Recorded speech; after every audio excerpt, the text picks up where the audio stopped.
start off this video by saying I do not condone violence by any means, but let's talk about what happened today with the United Healthcare CEO. Assuming this guy has a family, no one deserves this. But as a mom who was 9 months pregnant, sitting in the emergency room with my 1-year-old baby, being told she had a giant brain tumor that was causing her brain to essentially swell out of her head. Luigi Mangione's share of his grandmother's staggering $30 million fortune is now hanging by a thread following his arrest for murder. The shocking twist has thrown his potential inheritance into question, thanks to a critical clause in the family matriarch's will, one that might be impossible for him to overcome. Mary Mangione, Luigi's grandmother, was the powerful head of a sprawling family that included 10 children and nearly 50 grandchildren. Her husband, Nick Mangione Sr., was the architect of their multi-million-dollar empire, which spanned ventures like country clubs, radio stations, and nursing homes. After her passing last year, Mary's immense wealth was locked away in a trust, accessible only to her 10 children under specific conditions. One of those fortunate 10 is Louis Mangione, Luigi's father. But here's the kicker. Mary's will contains a game-changing clause that could sever anyone's access to the fortune if they are tied to a felony. According to the will, any individual who is charged, indicted, convicted of, or pleads guilty to a felony risks being cut out entirely. The will reportedly emphasizes, quote, "It is my precatory desire that the trustees particularly consider invoking their discretion to implement this section." The directive specifically applies to a wide range of offenses, from common law felonies to statutory crimes, as well as heinous acts of violence, any drug-related felonies involving distribution or intent to distribute, or even the codification of older common law felonies. No loophole seems to exist for these stipulations. The legal noose is tightening for Luigi. His grandmother's ironclad stipulations leave little room for mercy. The trustees' decision is absolute, final, and binding on everyone involved. The will makes it crystal clear: no sympathy, no leniency. It states, quote, "It is my precatory wish that the benefit of the doubt is not given to the individual." For Luigi Mangione, this means his estimated multi-million-dollar share of his grandmother's $30 million fortune could vanish entirely. The reason? He's not just accused of murder in one state, but is also facing a stack of other charges elsewhere. In Pennsylvania, where Mangione was apprehended, the charges are piling up.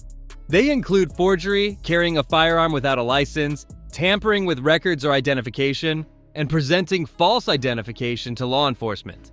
But that's not all. His troubles extend across state lines.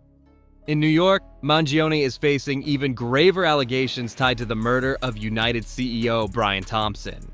There, he's been charged with 1 count of murder, 2 counts of second-degree criminal weapons possession, 1 count of second-degree possession of a forged document, and 1 count of third-degree criminal weapons possession.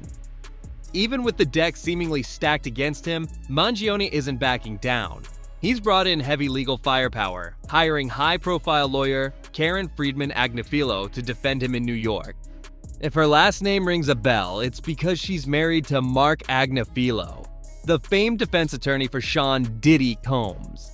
The Mangione case is already drawing comparisons to Combs' headline-grabbing legal battles. The drama only intensified after Mangione's dramatic arrest last week. He was taken into custody last Monday at a McDonald's in Altoona, Pennsylvania, 4 hours west of his old college stomping grounds. The 26-year-old was found sitting alone, quietly eating a hash brown with his laptop and backpack by his side. The mundane setting only adds to the surreal nature of this unfolding legal saga. When a sharp-eyed customer spotted Luigi Mangione at a McDonald's and tipped off an employee, the police were called, and they wasted no time closing in. According to the criminal complaint, officers immediately knew they had their man. But when they asked Mangione for identification, he handed over a New Jersey ID bearing the name Mark Rosario. Suspicious from the start, police pressed further, asking if he had recently been to New York. Mangione froze, tight-lipped and visibly trembling. Eventually, he gave up his real name. When asked why he used a fake identity, his response was as blunt as it was incriminating. "I clearly shouldn't have." The contents of his backpack painted an even darker picture. Officers uncovered a black 3D printed pistol with a loaded Glock magazine, a 3D printed silencer, the fake New Jersey ID, which had allegedly been used to check into a New York hostel, and a handwritten note authorities are calling his manifesto. The note reportedly contained chilling phrases such as, "I do apologize for any strife and trauma, but it had to be done, and these parasites had it coming." While United Healthcare has denied any connection to Mangione or his parents as policyholders, investigators believe his alleged motive stemmed from a personal vendetta against the health insurance industry. NYPD Commissioner Jessica Tisch later revealed even more damning evidence tying Mangione to one of the year's most shocking crimes: the murder of United CEO Brian Thompson. Mangione, a 26-year-old University of Pennsylvania graduate, tried desperately to maintain his cover when confronted, handing over fake documents and clinging to his alias. But his composure cracked under pressure as officers pushed harder. What began as a quiet meal at a McDonald's unraveled into the dramatic exposure of a fugitive whose alleged actions have captivated and horrified the nation. When asked if he had recently been in New York, Mangione froze. His hands trembled, his voice cracked, and the weight of the moment became unbearable. The tension in the room was electrifying as officers noted his abrupt shift in demeanor, a clear sign they believed that the truth was unraveling. For the investigators, this was the moment of confirmation. They were face to face with their suspect. Realizing his charade couldn't hold, Mangione finally confessed his true identity. When pressed on why he had lied, his answer was both simple and haunting. "I clearly shouldn't have," he admitted. It was a stark fall from grace for a young man once seen as a rising star, brimming with potential. At just 26 years old, Mangione had an extraordinary resume that would have impressed anyone. A University of Pennsylvania graduate with dual degrees in engineering and computer science, widely admired for his intellect and ambition. To his friends and acquaintances, Mangione was the picture of success, a driven individual with a seemingly boundless future. But behind the polished exterior lay an unsettling and darker side. As a former high school valedictorian and the son of an influential and wealthy Maryland family, his life started with every advantage. Yet something sinister was brewing beneath the surface. Mangione's academic achievements were nothing short of stellar. Graduating at the top of his class from Baltimore's elite Gilman High School in 2016, he earned valedictorian honors with an impeccable GPA. A leader in both intellect and character, he captained the school's robotics team, secured academic scholarships, and gained a reputation as a hardworking and kind student. At the University of Pennsylvania, his success only grew. He completed dual degrees in engineering and computer science, earning a master's in computer and information science, a bachelor's in computer science, and even a minor in mathematics. His rise seemed unstoppable until now. On December 4th, 2024, New Yorkers started their day as usual, unaware of the tragedy that would soon unfold. For Brian Thompson, the CEO of United Healthcare, it was a morning like any other. But as the city prepared for the Rockefeller Center Christmas tree lighting, a targeted act in Midtown Manhattan changed everything. At approximately 6:45 a.m., Thompson was walking toward the New York Hilton Midtown, where his company was hosting an investor conference. Unknown to him, a person dressed in dark clothing with a gray backpack had been waiting nearby. Surveillance footage later showed the individual standing still on West 54th Street, blending into the crowd yet focusing intently on Thompson as he approached. The individual then crossed the street, moving closer to Thompson. What followed was a deliberate and focused act that left Thompson injured. Witnesses described the incident as quick and calculated. The individual maintained composure throughout and moved closer to their target with apparent intent. Nearby, bystanders reacted in fear, and the aftermath of the event was captured on security cameras. The footage became a crucial piece of evidence as law enforcement worked to identify and locate the person responsible. Thompson's injuries were severe, and despite assistance, he tragically did not survive. The nation followed the case with intense interest as investigators worked tirelessly to piece together the evidence. The loss of Brian Thompson, a leader in the healthcare industry, left a lasting impact on his colleagues, loved ones, and the city of New York. The event served as a solemn reminder of the need for continued efforts to ensure public safety and justice. Despite the clear evidence provided by surveillance footage and witness accounts, the identity of the gunman remained a mystery for some time. Meanwhile, Luigi Mangione's life painted a stark contrast to the allegations against him. Academically, he thrived, earning accolades and actively participating in campus life. During his time at Penn, he worked as a teaching assistant and founded a video game development club, cementing his reputation as a dedicated and innovative student. In the summer of 2019, Mangione served as a head counselor for Stanford University's pre-collegiate studies program, further bolstering his image as a rising star. But after leaving Penn in 2020, his life appeared to take a different trajectory. According to his LinkedIn profile, he worked as a data engineer at TrueCar, where he showcased his technical skills and continued to advance in the tech industry. However, the company confirmed his employment ended in 2023. In early 2022, Mangione moved to Honolulu, Hawaii, joining a co-living community called Surfbreak. During this time, he began struggling with chronic back pain, which interfered with his goal of taking up surfing, a dream he had long hoped to pursue. Frustration with his physical limitations grew, and by April of that year, Mangione left Surfbreak, citing the strain on his body. Members of the Surfbreak community noted that his demeanor shifted noticeably over time. When Mangione briefly returned to Hawaii in 2023, he started a book club that featured controversial reading materials, which unsettled some members. This led several participants to distance themselves from the group.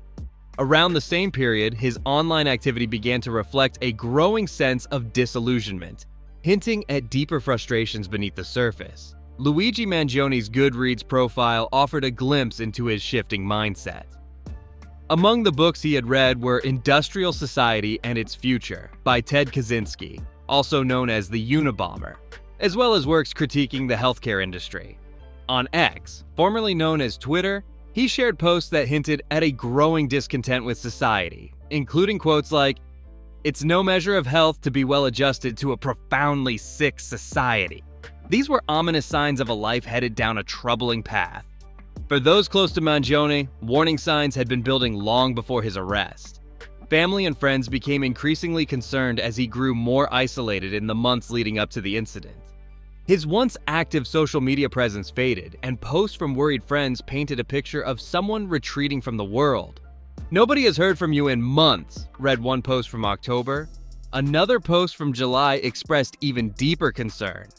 "I don't know if you're okay or just in a super isolated place and have no service, but I haven't heard from you in months." When Mangione was apprehended, investigators uncovered a handwritten manifesto that provided a window into his growing frustrations. According to Chief of Detectives Joseph Kenney, the document revealed strong resentment toward corporate America. While authorities initially withheld specific details, two law enforcement officials familiar with the manifesto's contents described it as a sharp critique of healthcare companies. Mangione accused these corporations of prioritizing profits over patient care.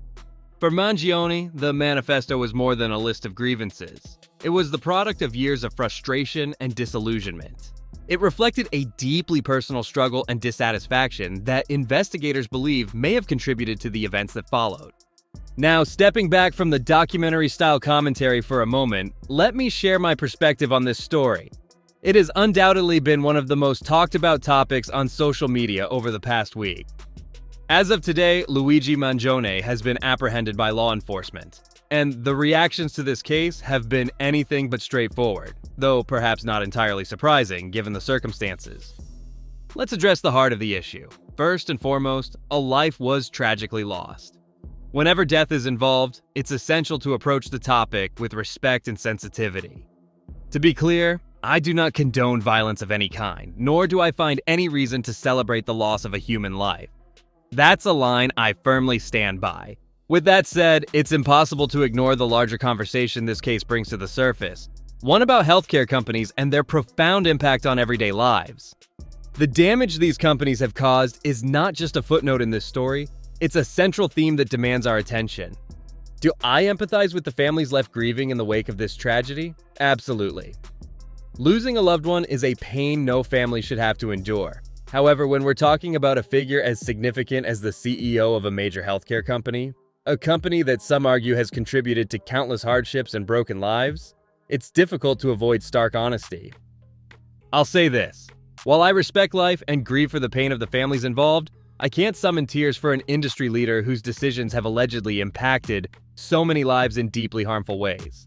This is not about excusing anyone's actions, but about recognizing the complexities of a story rooted in systemic issues. This sentiment seems to capture the general tone of the conversation surrounding this case. From what I've observed, many people appear indifferent to the victim in this situation, while some have gone as far as to frame Luigi Mangion as a hero.